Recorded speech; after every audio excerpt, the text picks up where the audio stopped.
Well, the 2024 Olympics opened in Paris with a spectacular style, with thousands of athletes sailing along the River Seine and past likely and lively performers on the bridges, banks and the rooftops of an ambitious take on an opening ceremony. With the Indian contingent in the athletes parade in the opening ceremony that consisted of 78 athletes and officials from 12 disciplines who are teams in France, as PV Sindhu and Sharat Kamal have been the flag bearers. And meanwhile, Times Now's Karishma Singh is in Paris to get you the latest updates and the latest reports that has also been filed on this grand opening ceremony. We are here at the most iconic monument in the whole of Paris. Of course, I'm talking about the Eiffel Tower. And today is the opening ceremony of the Olympic Games, 26th of July. And of course, a very, very important moment for France. This is the first time in Olympics that an opening ceremony is going to happen outside the stadium, wherein there is going to be a boat parade. And I'm exactly at the point where the Olympic ceremony is going to end. Trocadero is the point. It is going to start from Notre Dame along the river, and this is where Trocadero, where it is going to end. And let's talk about the Indian perspective. There are, of course, our flag bearers, PV Sindhu and Sharat Kamal, who are ready and raring to go. They've called it the most special moment of their careers in this Olympics. This is the first time that we have 50% equality as far as men and women ratio is concerned. That is why this Olympics is also very, very important. You can see here at Eiffel Tower,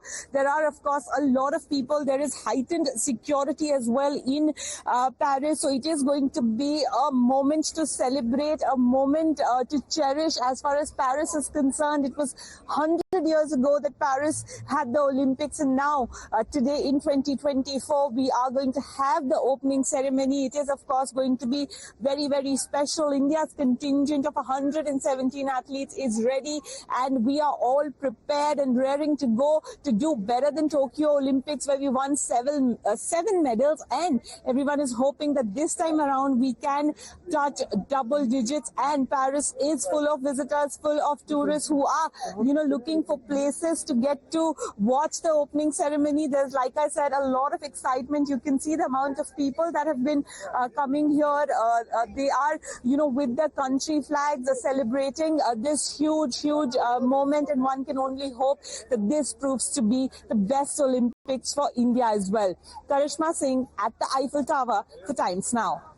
Well, Karishma also had a word with Ravindran Srijesh, who is the Indian field hockey player from Kerala and who plays as the goalkeeper and the former captain of the Indian national team as well. He's regarded as the world's best goalkeeper of his generation, where he plays in the Hockey India League for Uttar Pradesh Wizards. As Srijesh played a vital role in the Indian national team's bronze medal win at 2020 Summer Olympics men's field hockey tournament. He won the FIH Player of the Year award as well for the best male goalkeeper.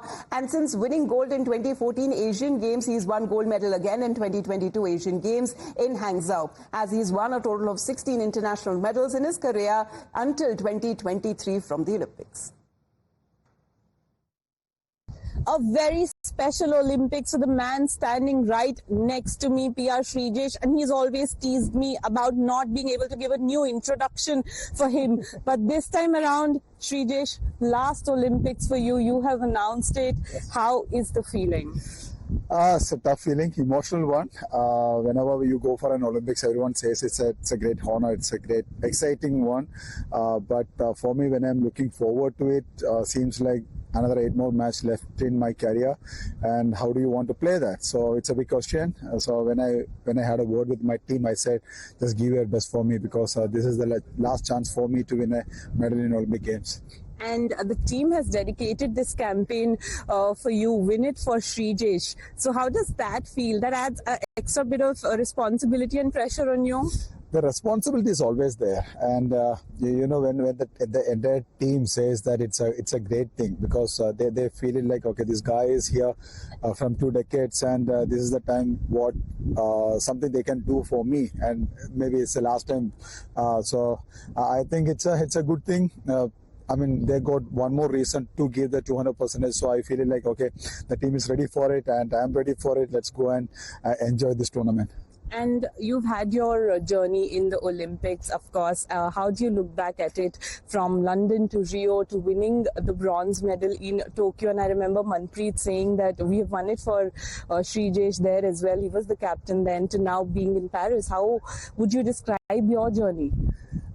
See, it was not a nice one, seriously, because I was in the core group when the team didn't qualify in 2008, and then I got an opportunity in 2012. That time we were all excited because we qualified for the Olympics, but we forgot that what we should do during the Olympic Games. That was a great lesson for us. And in 2016, when you look into Rio, we learned a big lesson that you cannot take any lower ranked team lightly, because that's what happened with us against Canada. That drew cost us an easy opening in the quarterfinals. Otherwise, if we would have beat Spain there, we would have got. We would have beat Canada there. We would have get Spain in the quarterfinals rather than Belgium. So that's two lessons what we learned. We used it in Tokyo. I think that is what we, from the first day, we said to the players, one match at a time. There will be drawbacks like setback like Australia, but don't worry about that. Just keep on playing and don't take any team lightly. So that's what happened, because first match 3-2 against New Zealand, it was not easy, but comparatively they were a lower ranked team. So all this experience we are accumulating, all the lessons what we learned, all the lessons the Olympics taught us, we are applying it here. And Srijesh, what was the reaction of the players? Did you sit them down, have a conversation with them? Were they surprised? Were they hoping that you continue to play forever, like the entire country would be hoping for it? See, we had a meeting in Holland. The team members were there, not the coaching staff. The players were there. Where we were all talking about what is mean for you this Olympics. And the players were talking about, I'm excited. This is my first Olympics. I want to do this. Some say it's my second Olympics. Some say it's my third Olympics. And me and Manpreet were the ones who was gearing up for our fourth one. And I said, so I will talk last. And I told them, it's like, this is going to be my last. And they all thought, okay, this is going to be my last Olympics. I said, no, this is going to be my last tournament. Then there was a pin drop side, and I said, guys, I cannot do it alone. I need your support. I want you all to give you 200% to make sure that, okay, we are not lacking anywhere, and we give 100% to win this. And I said, this is the last chance for me to win a medal.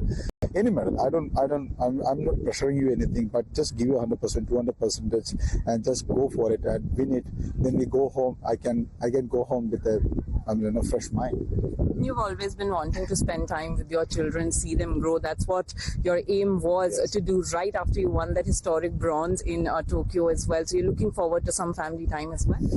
Definitely. I think the best part of a parent is making the children proud. And okay, everyone says that, okay, I miss a lot of quality time with them, but I believe that I made their childhood more precious, because when I go home, my kids always says, Papa, you should win a medal. I don't know whether they understand or not, but they still, when I call now, my son says, Papa, you should win a medal. My daughter says, you should come back with gold medal. So they are realizing I'm doing something for the country. And I think being a parent, okay, I missed those days, but now I feel proud when they are realizing that, okay, their dad is someone who is doing a great job for the country. And we're just talking about India's campaign this time around, the hockey campaign. How are you looking at that? The expectations are obviously very, very high. That changed the color of the medal from Tokyo, and that's what the entire team also wants. So how are you dealing with the pressure of expectations this time around? We are told that there are mental health experts inside, there's a sleep expert inside, so a lot has changed as well. Yes, we start with our hockey team. We got 11 players who played in Tokyo here, and they got enough experience. They know how to reach there. It's not an easy path. It's going to be really tough. The pressure, how to handle the pressure, the pressure of quarterfinals, semifinals, and if you lose in the semifinals, how you to prepare for the losers final. So it's going to be tough. But the preparation which we had from last 1.5 years was, I think it's good enough, and most of the times in hockey, the top 6 teams got enough opportunity and equal chances to win the medal. And if you see about this IOA preparation here, it's really good. They offered us all the facilities. We carried a medical expert with us, and we got a goalkeeper trainer here. We got two video analysts here with us and physiotherapists with us. And inside this, they set up a special recovery unit for us. As you mentioned, a sleep expert is there. There is a physiotherapy room is there. There is a recovery slot where you can have your ice bath and all there. So I think the best part is that we are having two experienced athletes as a chef de mission and deputy chef de mission. So that is what it's making the difference, because they know what the athletes need. And Gaganbhai and Ganbhai doing is a great job. You don't feel like you are going and meeting someone. You always feel, I said, hi. And I said, sir, kaise ho, sir? And I make fun of them. It's good because they understand what a player requires and they are working for that. And, what would be your message to the people of India? They will, of course, be supporting the entire hockey team. And I always say this, that our country has a special connect with hockey. You have felt it in so many ways. So what would your message be to them? See, I always tell them that support us. There will be up and downs. There will be roller coaster in this tournament. But trust us, support us, be with us, and we will do our 200% to make sure that we are coming back with some glory moment. And not only us, not only hockey players, but support the entire contingent. There are athletes, there are badminton players, boxers, there are a lot of members. Table tennis. So watch us. See us, force your kids to watch these games and let them see our heroes are performing here in Paris, and that is going to be a great memory. And I hope we all make our country proud. And finally, excited for the opening ceremony. India's flag bearers are ready. The entire contingent is ready. 117 athletes ready to represent India. So it's a great opportunity, but unfortunately we are playing the very next day on 27th. So I don't think that the hockey team is going to participate. For the opening ceremony. But it's set the tone. Yes, but I believe that this is going to be really exciting one, because it's not a normal ones where you just stay there, walk around. It's a boat. You are sailing. You are getting into that feeling. But the contingent people are really ready. Everyone is excited. We are there to cheer for you guys. We will watch you on TV, and we will prepare ourselves for the next match. And before I let you go, just putting you in a spot, do you think India's touching double-digit medal tally? I think we do have the quality this time.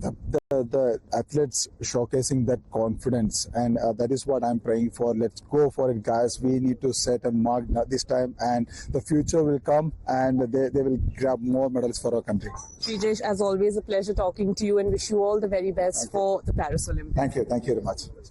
Well, we also had an exclusive word with Gagan Narang, who is an Indian sports shooter and supported by Olympic Gold Quest. He won the bronze medal in men's 10-meter air rifle event in 2012 Summer Olympics in London with a final score of 701. We are here in Paris looking forward to the much-awaited Paris Olympics, and joining me at this moment is Chef de Mission Gagan Narang. Sir, how are the athletes feeling? How is the atmosphere in the Games Village? We've been seeing photos with Nadal and Carlos Alcaraz. How is the excitement in the Games Village? Well, most of the athletes I received personally when they arrived, and I think every athlete is now well settled in their accommodations and going about their daily routines, whether it is going for training sessions or the dining hall or the physical sessions and recovery sessions. So I think they're well settled now and looking forward to the action. And sir, have you been speaking to the athletes? Have they come up to you with any sort of questions? Is there some nervous energy amongst the athletes, which is sometimes always good? Well, yes, absolutely. I think a little bit of pressure is always good. I think it keeps you on the edge and for your performances to come.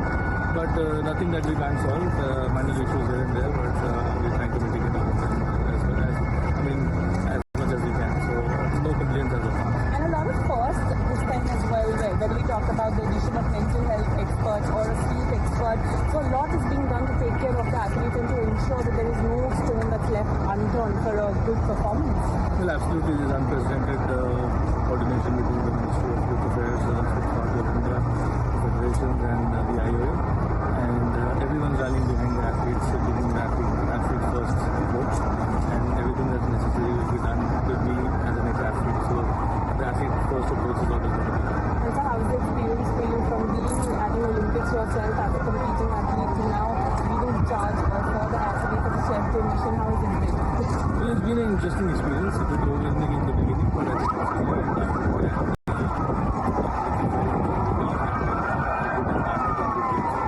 and Do you think you're doing better than Tokyo this time? well, fingers crossed, hopefully. I think we're in a much better space than what we were. Everything that was required to take time has been done.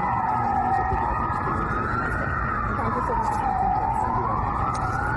However, there's some news coming in that could be of concern from France. According to the national rail company, the SNCF, high-speed trains around France were hit by several malicious acts that have heavily disrupted the traffic on the day of high-risk opening ceremony of Paris Olympics. As travel to and from London beneath the English Channel to neighbouring Belgium and across the west, north and east of France were affected in what the SNCF has called a series of coordinated overnight incidents. National Police has said that authorities were investigating what has happened. Un acte de sabotage ciblé et coordonné a frappé le réseau SNCF et notamment les axes Est, Nord et Ouest avec un objectif clair, bloquer le réseau TGV. Les conséquences sont massives. Ce sont des centaines de milliers de nos concitoyens qui se retrouvent bloqués, des centaines de milliers de nos concitoyens qui n'aspirent qu'à une chose, pouvoir partir en vacances, se retrouver en famille, pour certains assister à des épreuves des Jeux Olympiques. Et l'enquête démarre, j'appelle chacun à la prudence. Ce que l'on sait, ce que l'on constate, c'est que cette opération a été préparée, coordonnée, que des points névralgiques ont été ciblés, ce qui montre une forme de connaissance du réseau pour savoir où frapper.